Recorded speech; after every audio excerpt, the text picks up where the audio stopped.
Olá, pessoal, boa noite, tudo bem com vocês? Sejam todos muito bem-vindos, bem-vindas e bem-vindos à live de hoje.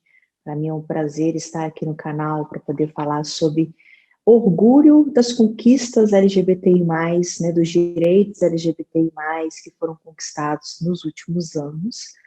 Deixa eu me apresentar, eu sou Bruna Andrade, sou advogada, sou mestre em Direito, na linha de proteção dos direitos humanos, sou especialista em Direito Homoafetivo e de Gênero e sou também a responsável, né, a criadora do canal da startup Bicha da Justiça, que é uma startup focada no universo LGBTI+, e que tem duas finalidades primordiais. A primeira delas é de educar a população sobre seus próprios direitos, né? E a segunda é de promover a inclusão jurídica através da nossa rede de colaboração de advogados. Eu recebi esse convite, né, do Unips Cultural para poder fazer uma retrospectiva das principais decisões dos últimos anos, principais normas que foram criadas para regulamentar os direitos LGBTI+, no Brasil, né? Muito em comemoração à Semana do Orgulho LGBTI+, que acontece, né, nessa semana em virtude do Dia do Orgulho, que é no dia 28 de junho, né?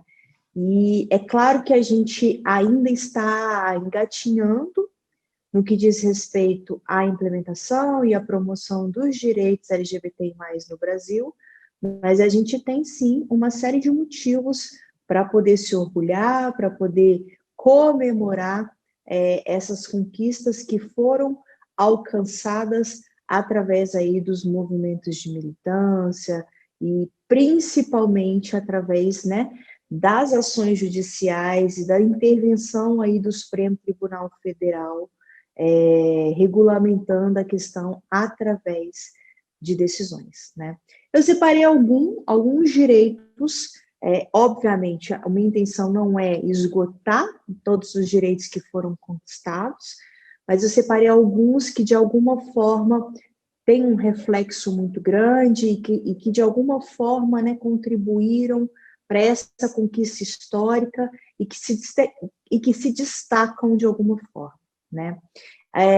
Eu acho que não tem como falar de implementação dos direitos LGBTI+, e de conquistas e de orgulho, sem falar de uma das principais decisões que nós tivemos no que diz respeito a isso, lá em 2011, que foi a decisão que reconheceu a possibilidade da união estável entre casais do mesmo sexo, do mesmo gênero, enfim, entre casais LGBTI+. Por que essa decisão é tão importante? Porque foi uma das principais e foi a que mais repercutiu, né? E que abriu as portas para que outras decisões pudessem ser feitas e conquistadas ao longo dos últimos 10 anos, né? Então, a gente vê que assim, a primeira decisão de maior relevância, que teve um impacto maior e que atingiu uma esfera, uma coletividade LGBTI+, foi, sem sombra de dúvidas, essa decisão que permitiu, né, a partir de 2011, que casais LGBTI+, né, casais do mesmo sexo, do mesmo gênero, pudessem viver em união estável e ter aí a proteção do Estado no que diz respeito à união estável, igual os casais, né, heterossexuais e casais de gênero ou sexo diferente. Essa é uma decisão que é uma das primeiras que o Supremo Tribunal Federal reconhece com efeito, né, e aplicabilidade geral para todo mundo, porque antes de 2011 a gente tinha uma série de decisões mais pontuais. Então, assim, geralmente alguma pessoa que tinha o direito violado ou que tinha alguma negativa entrava com o respectivo processo e tinha uma decisão focada na esfera dele, né? Assim, que valia só para o caso dele. E aí, em 2011, a gente tem essa abertura, né, das portas do Judiciário, do Supremo Tribunal Federal, para que mais decisões que tivessem impacto com maior, né, intensidade, que atingisse a coletividade como um todo, pudessem ser efetivadas. Então, por isso, a decisão do Supremo Tribunal Federal que permitiu, né, o reconhecimento das uniões estáveis entre pessoas do mesmo sexo, do mesmo gênero, é de suma relevância nessa construção e nessa retrospectiva do orgulho dos direitos LGBTI+, né? E logo em seguida, já em 2013, a gente tem também uma normatização da questão do casamento entre pessoas do mesmo sexo, né?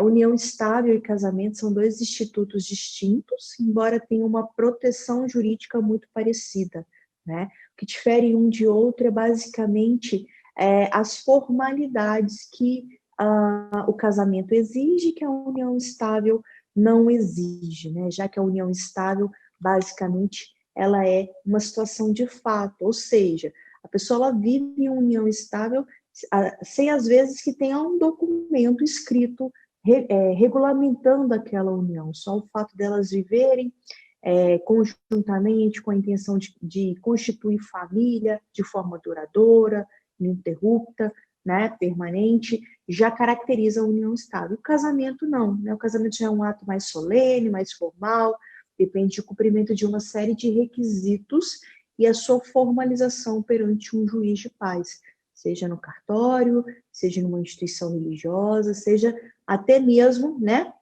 dentro de casa ou em um buffet, mas que exige essa presença aí do juiz de paz que vai formalizar o casamento.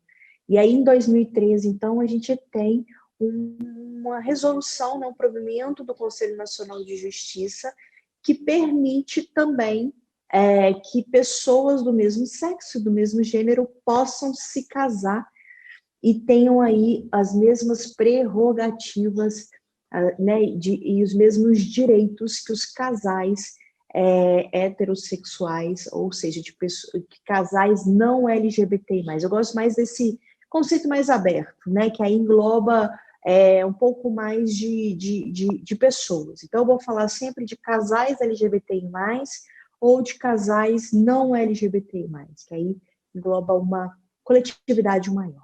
Então, em 2013, a gente tem esse marco também, que é a conquista da possibilidade do casamento. Ele veio regulamentado através de uma, como eu disse, de uma resolução do Conselho Nacional de Justiça, né, que é quem regulamenta e fiscaliza a atuação do judiciário como um todo, né, e a atuação dos cartórios, que é onde normalmente os casamentos acontecem, né? Então, esse também é um marco de suma relevância, porque mexe com a constituição das famílias LGBTI+, como um todo, né? Embora a gente não tenha uma proteção constitucional da família LGBTI+, a gente percebe essa proteção reflexa, essa proteção infraconstitucional, seja pelo reconhecimento da união estável, seja pelo reconhecimento do casamento, né? Para que a gente consiga aí formar famílias, né, com toda a proteção do Estado, que toda a proteção do Estado garante. Né? Então, esse é o segundo direito que eu trouxe aqui para a gente poder elucidar e para a gente poder fazer esse review aí do orgulho, né, dos direitos conquistados nos últimos anos pela comunidade. O terceiro direito que a gente não pode deixar de citar, né, veio em 2008, então um pouquinho antes dessas decisões que eu acabo de citar, né, e que impacta diretamente na população trans. Para quem não sabe, pessoas transgêneras são pessoas que não se identificam com o gênero atribuído ao nascimento, né, e que, portanto, fazem a transição ao longo da vida, né? Ao contrário de pessoas cisgêneras, que são pessoas que já se identificam com o gênero atribuído, né, ao nascimento. Então, basicamente, esse é o conceito, né? E a população trans é uma população hoje no Brasil ainda muito marginalizada sob o ponto de vista da implementação de políticas públicas e sob o ponto de vista da construção dos direitos. Mas em 2008, nós tivemos um grande avanço na construção desses direitos, que foi a criação de uma política pública voltada para a população, que foi a instituição do processo transexualizador pelo Sistema Único de Saúde, né?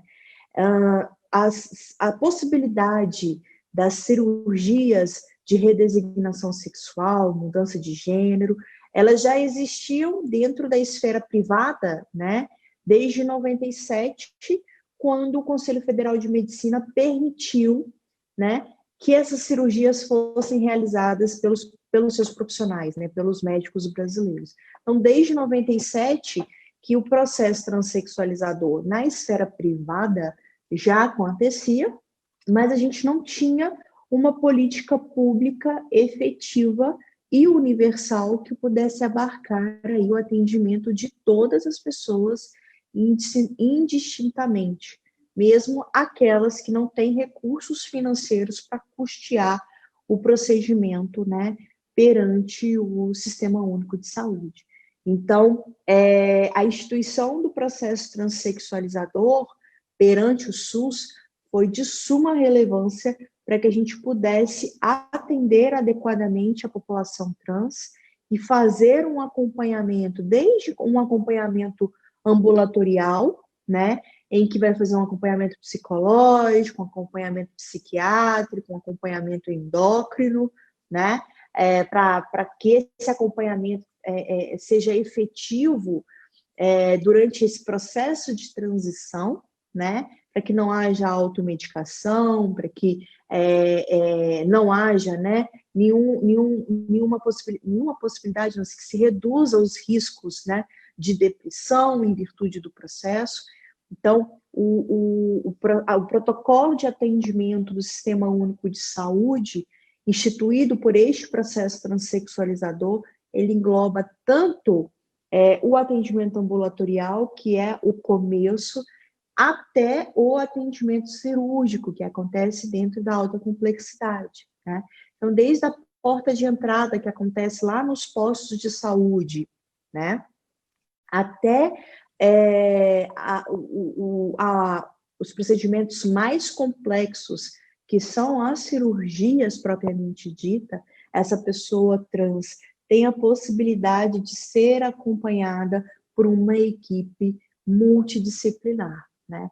E esse direito ele foi conquistado em 2008, é um dos poucos direitos que está regulamentado, né, em legislação específica e não em decisões judiciais, e ele é bem interessante porque, como eu disse, né, ele abarca tanto as pessoas que estão começando o processo, né, e estão começando a se hormonizar agora, estão começando a fazer acompanhamento né, psicológico, estão começando a fazer o acompanhamento com psiquiatra, até as pessoas que já passaram, estão em acompanhamento há mais tempo e que vão sofrer, e que desejam, né, sofrer alguma intervenção jurídica.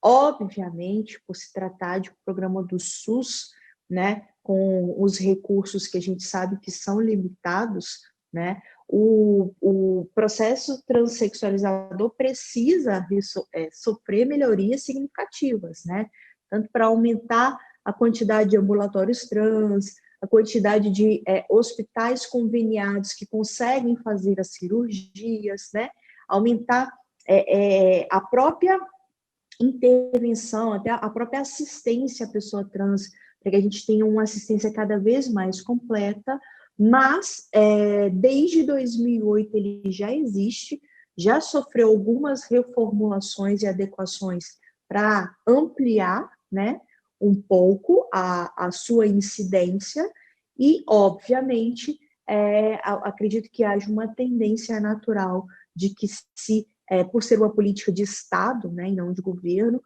que se melhore com o tempo e que a população trans seja cada vez mais, tenha cada vez mais o amparo e a assistência devida relacionada também à sua saúde. Então, essa é uma conquista significativa para a comunidade LGBTI+, principalmente para a comunidade trans, porque atinge diretamente o cotidiano, né, da população trans. A gente sabe como a disforia em relação ao gênero, em relação, né, aos órgãos de um modo geral, né, órgão sexual, mama, aparência, né, ao corpo de um modo geral, é grande na maioria das pessoas trans, como também a saúde mental das pessoas trans que estão passando pelo processo de transição, principalmente, é afetada, e aí existe uma grande possibilidade, uma grande incidência, né, de depressão e de doenças relacionadas, né, ao psique, que atinge as pessoas trans. Então, você poder contar com um programa que, de alguma forma, implemente a saúde integral da pessoa trans e consiga dar esse suporte, né, de extrema relevância, de suma relevância para a população.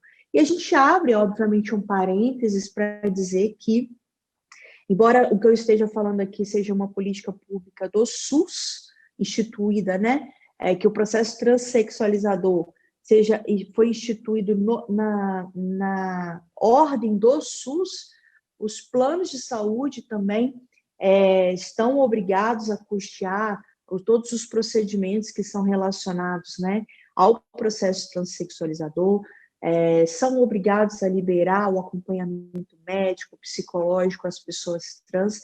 Então, de alguma forma, essa política instituída, esse direito conquistado no âmbito do SUS, também repercute positivamente no âmbito privado, né, nas relações privadas com os respectivos planos de saúde, que acabam tendo como diretriz esse processo transexualizador, né, para garantir e liberar os procedimentos necessários à transição das pessoas transgêneras, né, de um modo geral.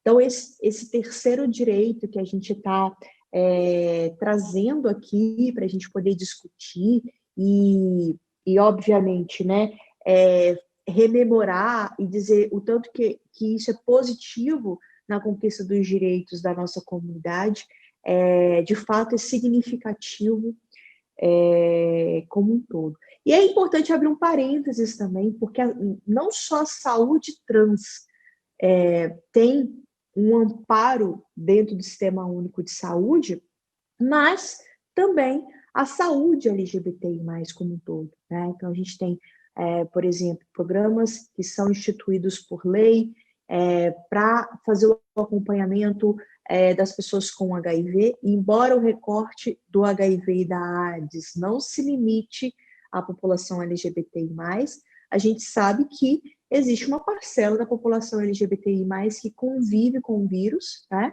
Que contraiu o vírus ou que convive com doença e que também tem esse suporte dentro do Sistema Único de Saúde, tanto no que diz respeito às consultas, quanto a PrEP, a PEP e assim sucessivamente. E também a maioria das pessoas não sabe, mas no que a gente diz respeito, né, à saúde LGBTI+, dentro do Sistema Único de Saúde, a gente tem um programa de fertilização dentro do SUS que atinge diretamente a comunidade LGBTI+, e que permite que casais LGBTI+, possam, né, passar aí pelo processo de fertilização, seja ela inseminação artificial, seja fertilização in vitro, etc., né? Um procedimento custeado e autorizado pelo Sistema Único de Saúde, permitindo com que casais LGBTI+, possam ter filhos, e aí fazer o planejamento familiar, enfim, constituir a sua família. Então, esse também é um direito dentro desse leque saúde LGBTI+, que é muito significativo, que poucas pessoas conhecem sobre essa possibilidade, mas que por estar dentro do Sistema Único de Saúde, né, é garantido a todos indistintamente, mesmo que você more numa cidade mais afastada dos grandes centros urbanos e que talvez essa política não esteja no seu cotidiano, né, não seja disponível, aí no seu município existem duas saídas, duas possibilidades para que haja a implementação dela, seja através da judicialização, pela Defensoria Pública, pelo Ministério Público, né, para trazer essa política pública do SUS para o seu município também, seja se valendo de um protocolo que também existe no SUS, que chama tratamento fora do domicílio e que permite que o usuário do SUS seja transportado para uma cidade mais próxima que tem aquele tratamento, né, que tem aquela política efetivada para conseguir a implementação do seu direito. Então, isso é muito comum, por exemplo, nas cirurgias, né, do processo transexualizador, por exemplo, no caso né, da mastectomia dos meninos trans, né, não existem hospitais suficientes para atender em todo o território brasileiro, né, há pouquíssimos, há em torno de 10, 11 hospitais que fazem esse procedimento cirúrgico pelo SUS no Brasil, o usuário ele é transportado gratuitamente para aquele hospital que tem, né, o protocolo de atendimento, que tem o procedimento cirúrgico, para que o direito da pessoa trans não seja violado, pelo contrário, seja efetivado. Então, quando a gente fala de saúde LGBTI+, como um todo, é um direito que já caminhou, né, desde 2008 com o processo transexualizador e desde anteriormente, né, com a saúde LGBTI+, como um todo, e que, embora precise, obviamente, passar por melhorias, é um direito assegurado à população LGBTI+, como um todo, né? Dando continuidade aí no review das conquistas que tivemos de direitos LGBTI+, dos quais nos orgulhamos, em 2018 nós tivemos uma decisão do Supremo Tribunal Federal também que permitiu a mudança de nome e de gênero de pessoas trans direto no cartório e sem a necessidade de comprovação, né, de qualquer laudo médico que atestasse a transexualidade. Por quê? Antes de 2018, como que acontecia essas mudanças de nome e gênero, né? Eles aconteciam através de manejo de ações judiciais. Então, a pessoa trans tinha que entrar na justiça para pleitear que o juiz determinasse que o cartório fizesse a retificação de nome de gênero. Então, um processo que era burocrático, custoso, né, porque a Defensoria Pública não consegue, né, atender toda essa demanda como um todo, tem seus próprios critérios de atendimento também. Então, o que a gente via na prática era uma morosidade e até mesmo, né, uma ausência de acessibilidade jurídica, porque nem todas as pessoas trans conseguiam, né, custear aí um advogado para poder entrar com os processos. E, além disso, os tribunais eles, exigiam a comprovação da situação de transexualidade. Então, exigiam os laudos médicos que atestassem essa transexualidade, né?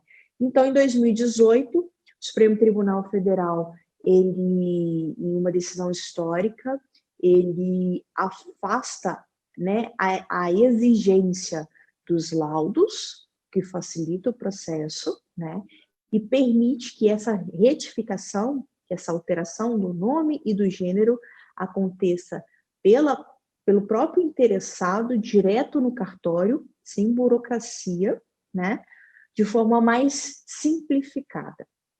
E logo depois da decisão, o próprio Conselho Nacional de Justiça, como eu já falei, que é o órgão que regulamenta os cartórios no Brasil, já editou um provimento, que é o provimento 73, que trouxe aí as diretrizes, né, de documentação necessária, de como que vai acontecer esse procedimento de retificação, né, do que é exigido, do que não se pode ser exigido, o que facilitou significativamente a mudança do nome de gênero das pessoas trans nos últimos 2 anos, né? Então, essa também é uma conquista significativa de direitos da nossa comunidade, né?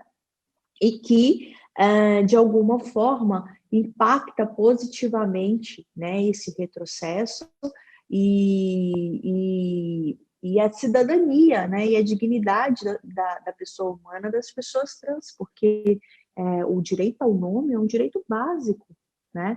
Do mesmo jeito que a gente gosta de ser chamado pelo nosso próprio nome, e nós temos orgulho do nosso nome, né? As pessoas trans também gostam de ser chamadas pelos nomes com os quais elas se identificam, para que elas não precisem, né, ser rememoradas o tempo inteiro qual é o nome de batismo, e que aquele nome de batismo, às vezes, faz uma ligação a um gênero com o qual ela não se identifica.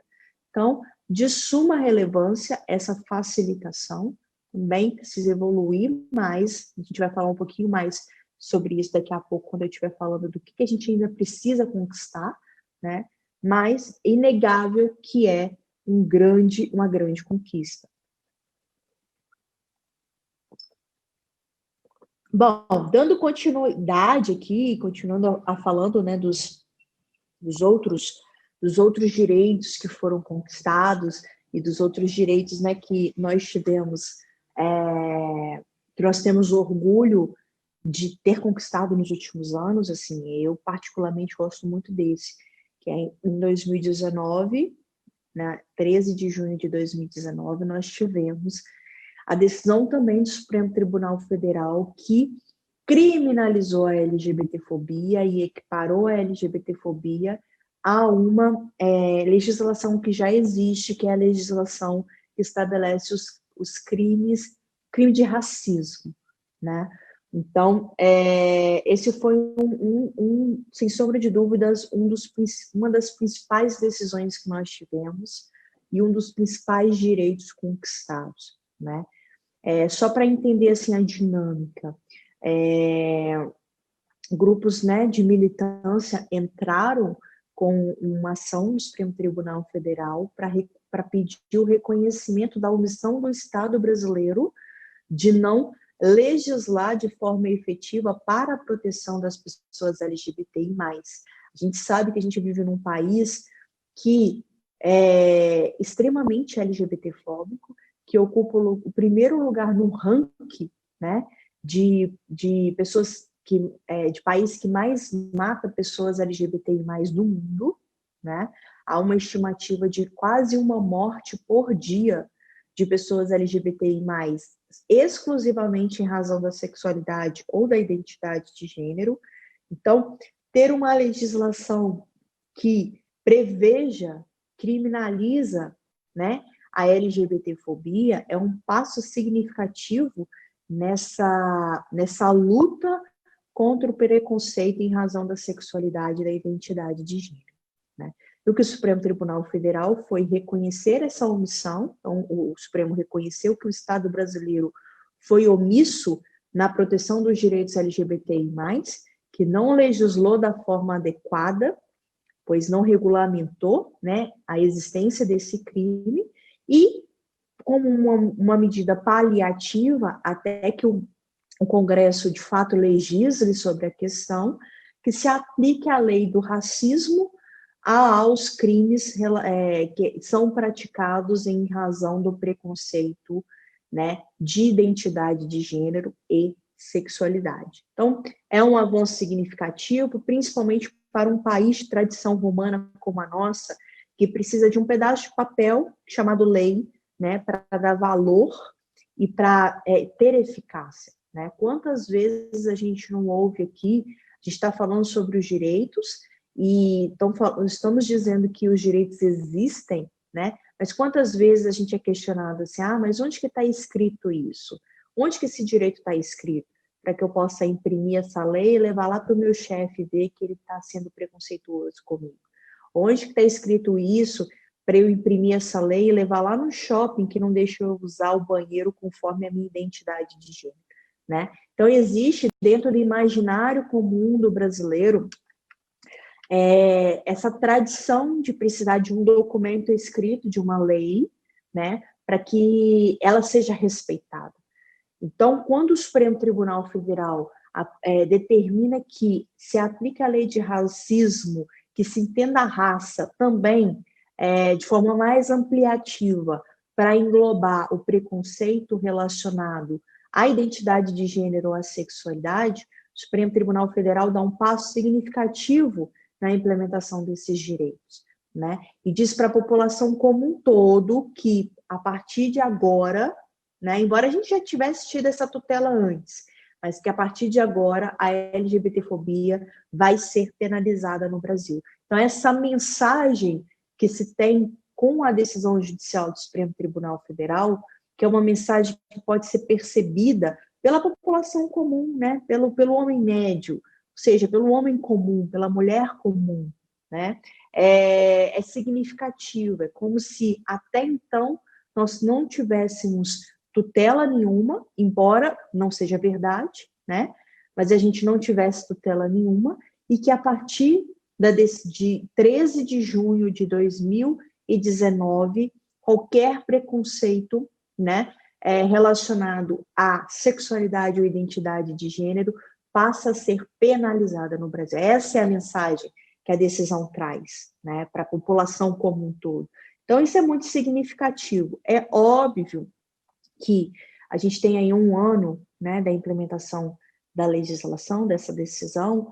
É claro que a situação não muda da noite para o dia, né, demanda também um processo de educação da população, mas a longo prazo a gente vai sentir, com certeza, uma significativa melhora no que diz respeito à LGBTfobia no Brasil, né, em razão de se ter o reconhecimento aí de que a LGBTfobia é crime, e que vai ser penalizada com o rigor que uma legislação, como a legislação do racismo, traz, né, para o delinquente, né, para o agressor.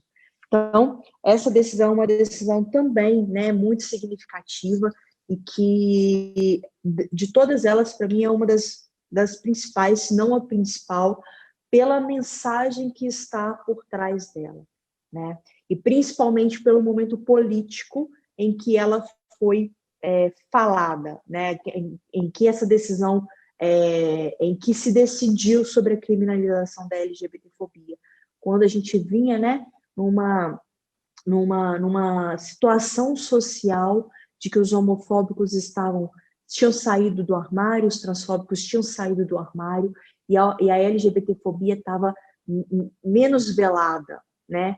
Mais gritante, mais escancarada, e que, portanto, veio aí, né, como um muro para poder dar uma mensagem muito, muito clara para a população de que as pessoas LGBTI+, têm direitos, né? E que a violação e o preconceito em razão da sexualidade ou da identidade de gênero vai ser, sim, penalizada no Brasil. E a sexta decisão, o sexto direito, assim, que foi conquistado pela comunidade e que a gente tem orgulho de rememorar, né, e que é super recente, é a decisão também de doação de sangue, né, o direito das pessoas, dos homens que fazem sexo com outros homens, né, e das mulheres trans, poderem doar sangue de forma irrestrita. O que aconteceu? Né, o Supremo Tribunal Federal, né, neste ano, mais precisamente em maio deste ano, decidiu que 2 normas, uma do Ministério da Saúde, uma da Anvisa, que regulamentavam a doação de sangue, né, no Brasil, e que tinham um dispositivo, né, que determinava que homens que fazem sexo com outros homens ficassem impossibilitados de doarem sangue pelo período aí de 12 meses. É como se eles estivessem 12 meses em quarentena para poder doar sangue, o que acabava inviabilizando a doação na prática, né? E o que a gente via também na prática é de que, além dos homens que fazem sexo com outros homens, as mulheres trans também eram impedidas de doar pela mesma fundamentação. E o Supremo Tribunal Federal, em maio deste ano, reconheceu a inconstitucionalidade dessas normas, reconheceu que havia uma discriminação absurda em relação às pessoas LGBTI+, e que essa norma deveria ser afastada de forma com que as pessoas LGBTI+, pudessem doar sangue, né, de forma irrestrita, desde que preenchesse os mesmos requisitos que pessoas não LGBTI+, têm que preencher para doar sangue no Brasil, né? Então, trouxe um tratamento igualitário, um tratamento isonômico, né, entre pessoas LGBTI+, e pessoas não LGBTI+, no que diz respeito à doação de sangue no Brasil. Isso também é uma conquista significativa, porque são anos de preconceito que essa norma instituía, né? Esse preconceito muito associado à ideia de que o HIV, né, a estigmatização do HIV e das pessoas LGBTI+, como se só pessoas LGBTI+, estivessem expostos ao risco do HIV, que era uma assimilação que se fazia no começo da década de 80, né, e começo da década de 90, de que pessoas gays, né, eram as pessoas que eram contaminadas pelo HIV, e essa associação é extremamente preconceituosa, já não cabe há anos, né, e que, além de não caber há anos, também não persiste hoje em virtude da série de requisitos, né, que se para doar sangue de um modo geral e da seriedade com que o sangue é tratado, né, dentro dos hemocentros, então não faz sentido essa assimilação. Então, com certeza, essa é uma decisão do qual nós nos orgulhamos, do qual representa uma significativo avanço aí para a comunidade LGBT como um todo, né? Bom, essas assim foram as principais decisões que eu separei. É claro que existem inúmeras outras conquistas de direitos que nós tivemos nos últimos anos. A gente pode citar, por exemplo, o nome social das pessoas trans, a gente pode citar a adoção por casais do mesmo sexo, né, do mesmo gênero, e que, portanto, contribui significativo para a formação das famílias. A gente pode citar os reflexos previdenciários, né, e sucessórios, ou seja, de pessoas LGBTI+, de casais LGBTI+, né, que são incluídos aí na aposentadoria do seu companheiro, do seu cônjuge, da sua companheira, né, e conseguem, né, ter os reflexos sucessórios no caso da morte de um deles. São outros exemplos também de direitos que foram conquistados nos últimos anos e que são significativos e que impactam significativamente, né, a comunidade LGBTI+, e que traz muito orgulho. Mas eu também quero abrir para perguntas, e antes de abrir para perguntas, eu só quero finalizar dizendo que essas foram as conquistas que nós tivemos, os quais nós temos muito orgulho.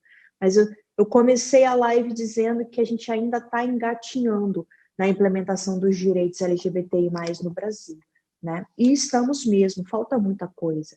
E eu gostaria de falar agora, né, o que eu enxergo de questões que faltam, que eu poderia evidenciar também. Acho que o primeiro delas, sem sombra de dúvidas, é que a maior parte desses direitos eles foram reconhecidos através de decisões judiciais, né? Através de manifestações do Supremo Tribunal Federal. A gente tem pouquíssima legislação específica né, regulamentando os direitos das pessoas LGBTI+, no Brasil. Então, eu acho que um dos grandes avanços que a gente precisa ter num curto espaço de tempo, né, é que os projetos de leis relacionados aos direitos LGBTI+, né, sejam aprovados e que virem normas, né, que virem leis propriamente dita. Como eu já disse, em um país com uma tradição romana e que precisa de um pedaço de papel, de uma lei, para levar mais a sério,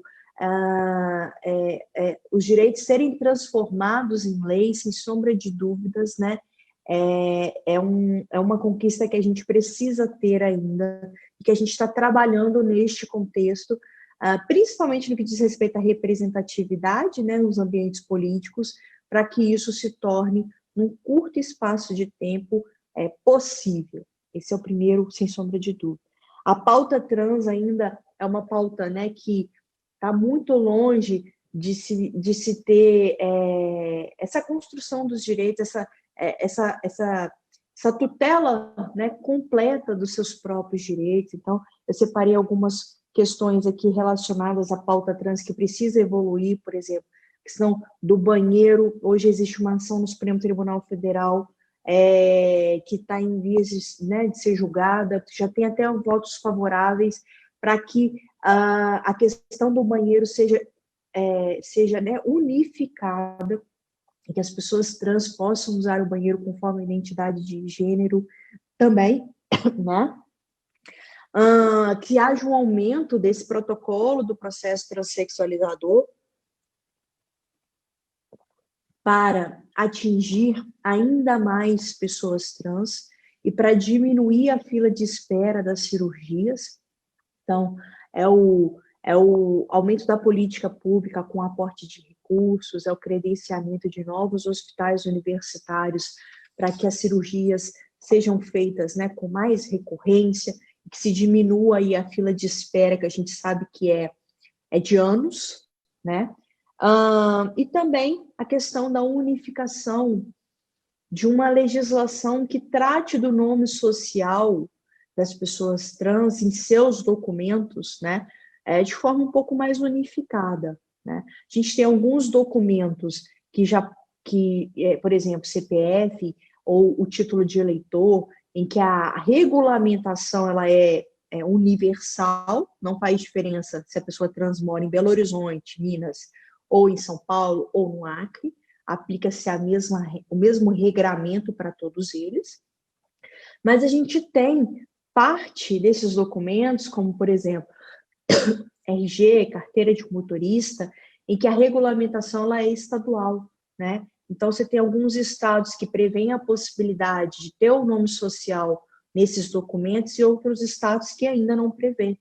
Então, esse também é uma conquista que precisa ser unificada e para que haja uma permissibilidade do uso do nome social nos documentos de forma universal dentro do Brasil como um todo, né? Eu acredito que a criminalização da LGBTfobia, equiparando-a ao racismo, foi um significativo ganho, mas eu acredito que a gente precisa de uma legislação específica para tratar da questão e tratar das nuances específicas que o preconceito em razão da sexualidade, da identidade de gênero, né, existe no Brasil. Então, a gente precisa, sim, obviamente, de uma legislação mais ampla, que criminalize aí a LGBTfobia e traga um tratamento específico e endurecido para o LGBTfóbico como um todo, e que a gente não utilize, então, a lei de racismo por equiparação. Eu acredito muito que isso seja um avanço significativo, e a gente também precisa de uma conquista aí de direitos relacionados aos gêneros neutros, né? Ou seja, os agêneros, os queers, os não binários, as pessoas que de alguma forma não se identificam nem com o masculino, nem com o feminino, e que não gostariam de ter, né, em seus documentos a escolha, o apontamento de um dos dois gêneros, como acontece hoje no Brasil. É a chamada legislação do terceiro sexo, que já existem, né, em alguns países, já está caminhando em alguns países, e aqui no Brasil a discussão ainda é muito inicial, né? A gente teve o Rio Grande do Sul tentando permitir a questão através das alterações direto no cartório, mas que foi boicotado, né? Que foi revogado e que, portanto, não permitiu aí dar prosseguimento, né?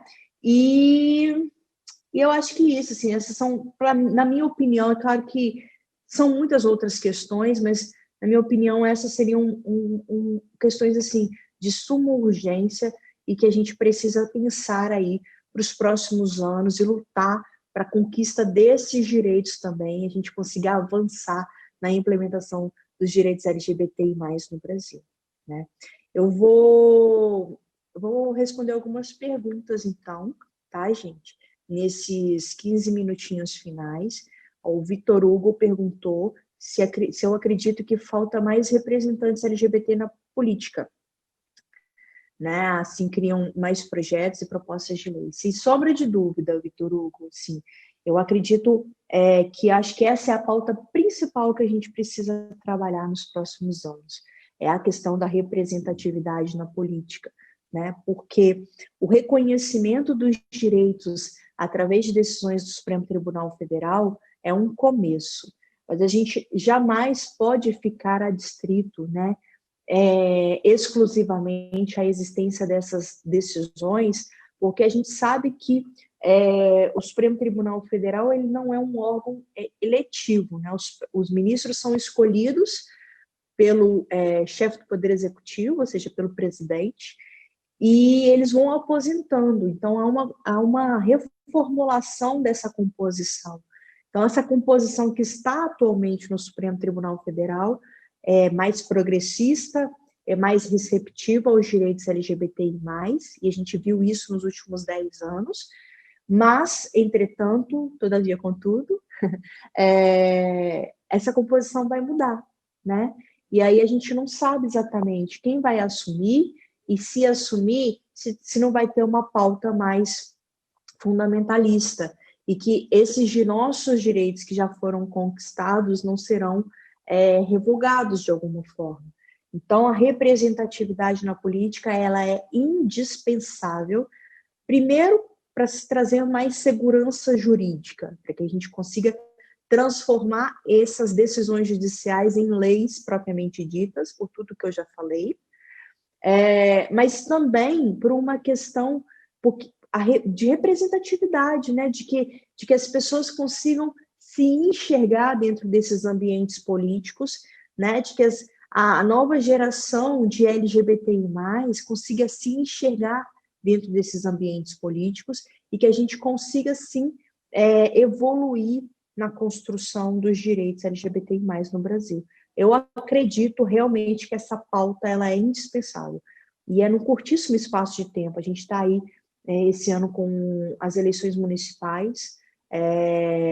Eu realmente creio que a gente já vai ter um pouco mais de representatividade. Acho que a população LGBTI+ está se conscientizando neste ponto, mas ainda é pouco, né? É necessário que a gente consiga trazer essa representação de quase 20% da população brasileira que se autodeclara LGBTI+, também para a política, para que a gente tenha lá quase 20%, né, de representatividade em todas as esferas de poder. Então, sem sombra de dúvidas. Lambrusco perguntou: como o mundo corporativo pode garantir leis trabalhistas para a população LGBTI+. Isso é muito interessante, essa pergunta, porque eu acho que sintetiza até o que eu já falei aqui, né? A gente tem legislação trabalhista protetiva em relação, né, à questão da sexualidade, do preconceito em relação à sexualidade e à identidade de gênero.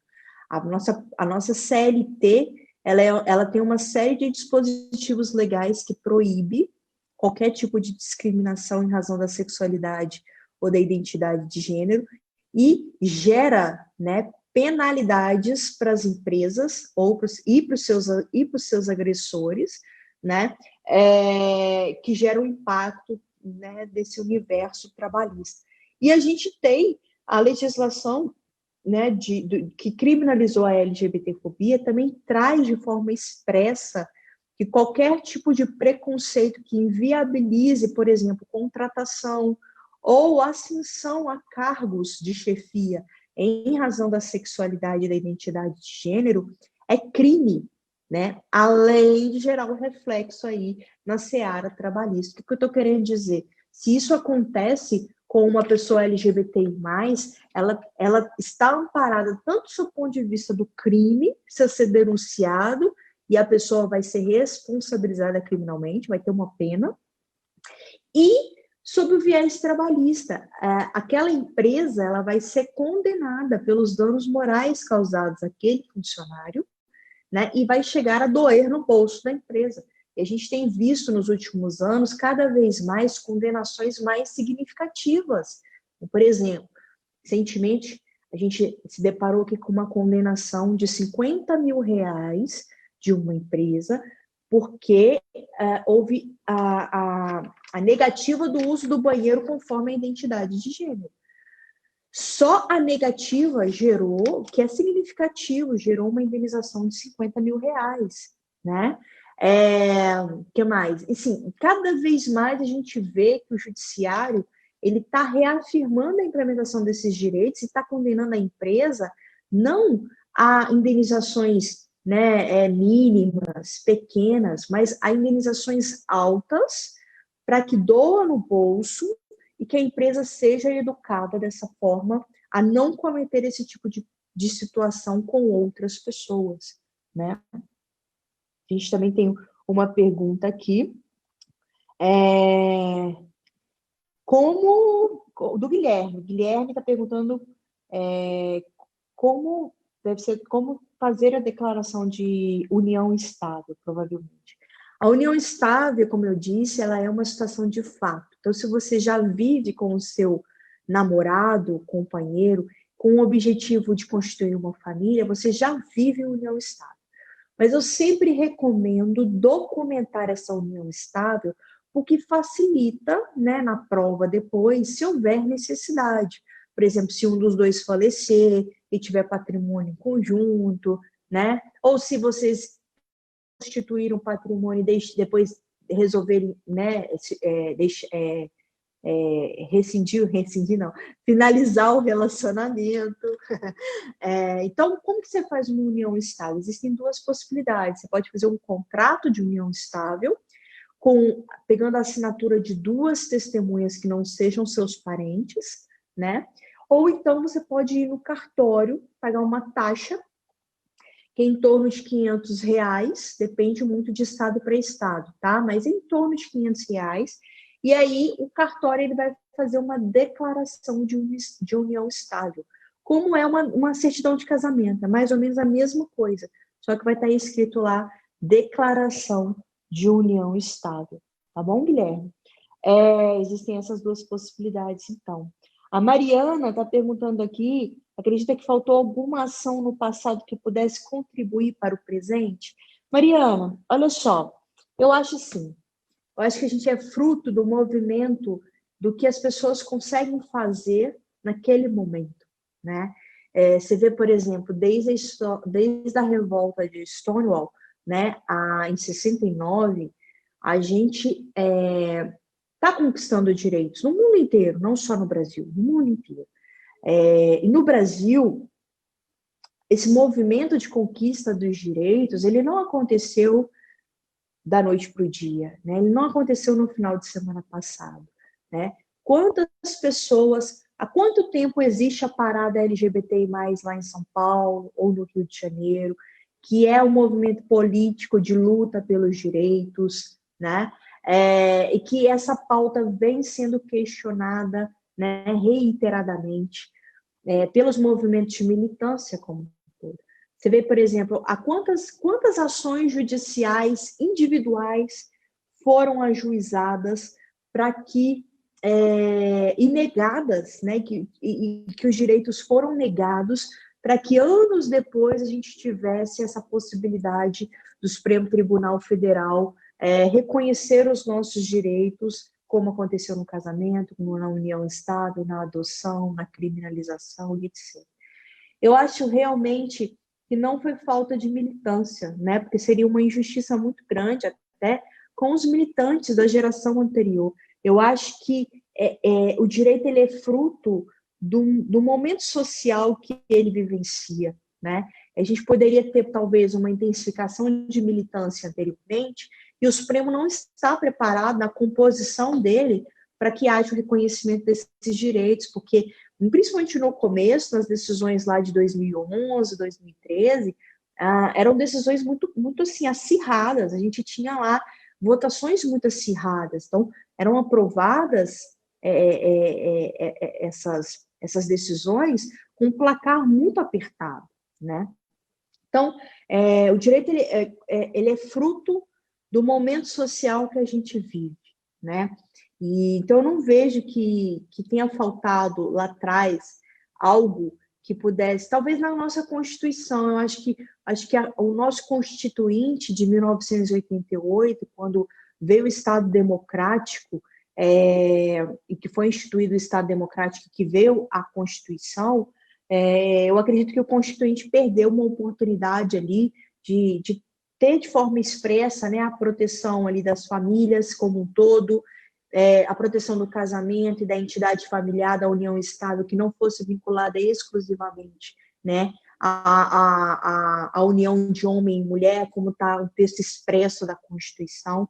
Então, principalmente por ser uma Constituição democrática, por ser uma Constituição que estava inaugurando um Estado democrático, né, rompendo ali com a ditadura militar, né, com o Estado, com todo esse retrocesso que a ditadura trouxe, e a falta de liberdade, eu acho que o Constituinte pecou. Se alguém pecou, foi o Constituinte, né, que poderia, naquela oportunidade, ter de fato incorporado os princípios democráticos e a cidadania e trabalhar a questão do preconceito em razão da sexualidade, da identidade de gênero mais específica e proteger as pessoas LGBTI de uma forma também mais efetiva, né, com a previsibilidade da família e do casamento independente de gênero. Mas, tirando isso, eu acho que, como eu disse, o direito ele é fruto do movimento social, né, que ele está vivenciando ali. Então, eu acredito que não tinha como ser muito diferente. Mas eu acredito também, né, já para finalizar, que a gente vive hoje numa era de informação, com acesso à informação de forma irrestrita, né? E que hoje a gente tem o nosso dever moral e cívico de lutar pelos direitos das minorias como um todo. Você não precisa ser LGBTI+, para lutar pelo direito das pessoas LGBTI+. Isso é muito significativo, né? Então, hoje a nossa responsabilidade social ela é muito maior do que a responsabilidade do Constituinte lá de 88, da sociedade de 88, porque hoje a gente tem acesso à informação com facilidade, né? A gente vive num mundo informatizado e hoje a gente conhece as barbaridades e as violações de direitos que essa população vivencia. Então, sim, eu acho que a gente tem responsabilidade como um todo, sociedade, de lutar para que esses direitos sejam cada vez mais implementados e que a LGBTfobia no Brasil seja combatida e que a gente chegue daqui a um tempo para falar de LGBTfobia como algo démodé, algo que já saiu de moda e que já não faz mais sentido, né? Então, acho que esse que é o ponto central. E é o que a gente luta aqui no Bicha da Justiça, né? E é o que a gente tem feito, né, em termos de educação, em termos de acessibilidade da população LGBTI+. Eu acho que o horário já acabou, né? A live vai cair. Eu só quero agradecer o convite de poder estar aqui hoje, bater esse papo com vocês. Se você não conhece o meu trabalho, eu peço para que você me siga lá nas mídias sociais, @bicha_da_justica, tá aí né, no perfil aí do Libs, e conheça o nosso trabalho e ajude a gente a mudar esse cenário de LGBTfobia no Brasil que a gente vivencia. É isso, muito obrigada pela participação de todos, pela audiência, e obrigada pelo convite, e até a próxima.